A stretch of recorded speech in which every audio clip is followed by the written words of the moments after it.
솔로몬은 지혜로운 자와 어리석은 자, 그리고 또 의로운 자와 불의한 자를 이렇게 대조시켜서 잠언의 이야기를 써내려가고 있습니다. 그 잠언의 이야기 속에 우리가 어떻게 지혜로운 자로 의로운 자로 살 수 있을 것인가에 대한 이야기를 자세하게 기록하고 있는 거예요. 지혜로운 사람이 누굽니까? 지혜로운 사람은 하나님을 경외할 줄 아는 사람이에요. 하나님을 두려워할 줄 아는 사람이고 하나님을 섬기는 사람이에요. 이 지혜로운 사람은 나뿐만이 아니라 내가 함께 하고 있는 가정, 또 가정뿐만이 아니라 이웃과 그리고 공동체에 선한 영향력을 끼치게 되어 있는 거예요. 그래서 지혜로운 자가 되어서 하나님이 주시는 거룩한 지혜와 하나님의 거룩한 뜻을 이루어가는 삶의 모습 속에서 공동체와 사회를 아름답게 만들어가는 사람이 바로 지혜로운 사람이라는 거예요. 그 지혜로운 사람은 몇 가지 특징이 있대요. 어제도 제가 말씀드렸습니다마는 이 말에 대해서 참 신중하고 이 말에 대해서 소중함을 안다는 거예요. 함부로 말하지 않고 이 말이 다른 이의 생명을 살린다는 사실을 깨닫고 한 말 한 말 이렇게 조심해서 한대요. 또 그 마음을 하나님에게만 향하도록 한대요. 재물에게 있는 것이 아니라 또 세상에 어떤 다른 권력에 있는 것이 아니라 하나님에게 그 마음이 있다는 거예요. 또 부모를 공경하는 것, 이것도 소중히 여긴대요. 오늘 20절에도 나와있습니다마는 지혜로운 아들은 아비를 즐겁게 하여도 미련한 자는 어미를 없인 여긴대요. 지혜로운 사람은 아비와 어미를 잘 섬기며 사는 사람이 지혜로운 사람이다 라고 우리에게 가르쳐주고 있는 거예요. 또 불의한 재물에 대해서 과감하게 이렇게 거절할 수 있는 그런 용기가 있는 사람이 지혜로운 사람이라는 거예요. 우리가 이렇게 윤리적이고 도덕적인 이야기를 하는 것 같지만 사실 이 모든 것의 중심은 인간이 스스로 할 수 있고 결정할 수 있는 것이 절대로 아니에요.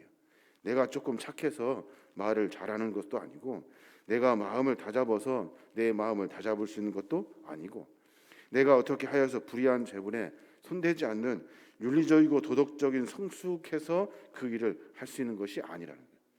그 일은 하나님과 함께 동행하는 하나님의 지혜를 얻은 자들이 이 일을 할 수 있다는 거예요. 세상적으로 봤을 때는 똑똑한 사람들, 조금 착한 사람들, 정직하게 살려고 하는 사람들이 이 일을 할 수 있을 것이라 생각해요. 그런데 성경은 그렇게 가르치지 않아요. 하나님과 함께 동행하는 지혜자들이 지혜의 삶을 살 수 있다고 가르쳐주고 있는 거예요. 오늘 특별히 몇 가지를 더 강조해서 또 이야기를 하고 있어요. 그 첫 번째가 뭐냐면 말이에요. 말의 신중함. 23절에 보면 사람은 그 입의 대답으로 말미암아 기쁨을 얻나니 때에 맞는 말이 얼마나 아름다운고 라고 가르쳐줘요. 그 입의 대답으로 말미암아 기쁨을 얻을 수 있대요. 누가 기쁨을 얻는 거예요? 말하는 사람과 그 말을 듣는 사람이 기쁨을 얻는데요. 지혜로운 사람의 말은 그 때에 딱 맞는데요. 가장 시기적절한 때에 하나님이 주시는 지혜의 말을 할 수 있게 되는 거예요.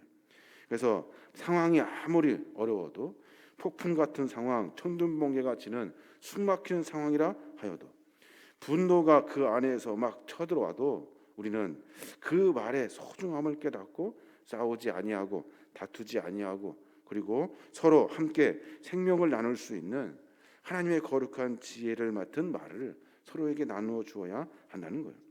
그래서 각자의 마음 가운데 하나님이 주시는 지혜로 말미암아 이 말을 한마디 한마디 소중하게 해야 하는 거예요.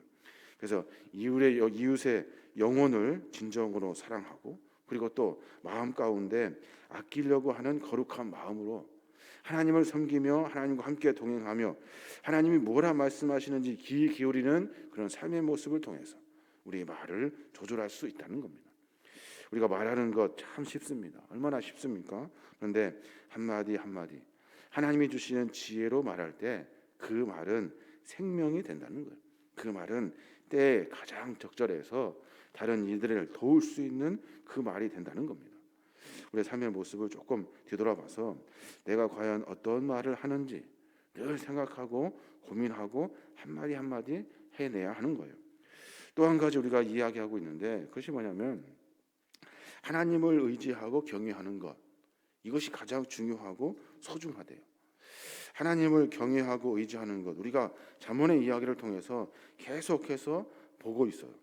그런데 하나님은 그 인간의 마음이 어떤 마음인지를 들여다보고 계시다는 거예요. 네가 과연 하나님을 의지하고 있는가, 하나님을 경외하고 있는가를 하나님은 늘 들여다보고 계신다는 거예요.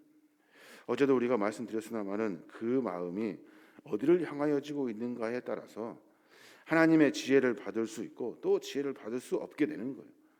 하나님의 지혜를 받는 사람은 하나님께 마음을 향하고 하나님을 바라보는 사람이 하늘의 지혜를 얻게 되는 거예요.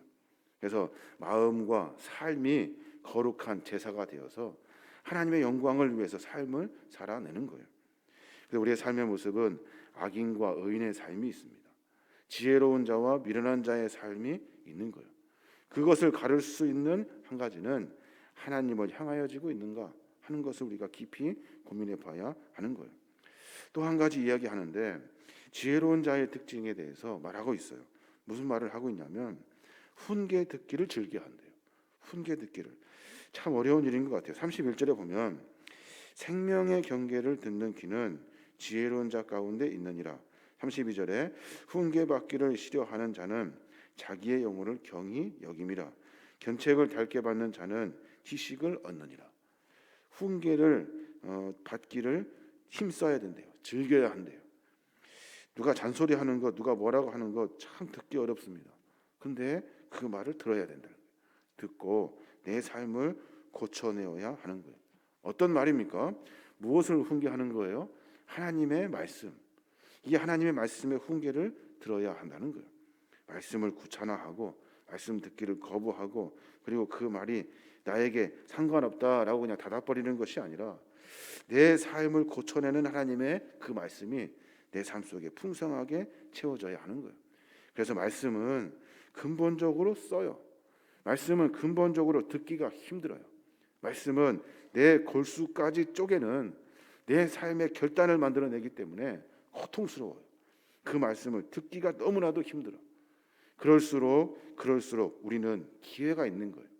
나에게 하시는 말씀을 깊이 깨닫고 어렵고 힘들고 고통스럽고 듣기 힘들지만 삶을 고쳐낼 수 있는 그 결단의 자리에 우리가 서야 하는 거예요. 그게 바로 지혜로운 자의 모습이다라고 이야기하고 있는 겁니다. 훈계 듣기를 힘쓰라. 훈계 듣기를 힘쓰라. 참 어려운 말인 것 같아요.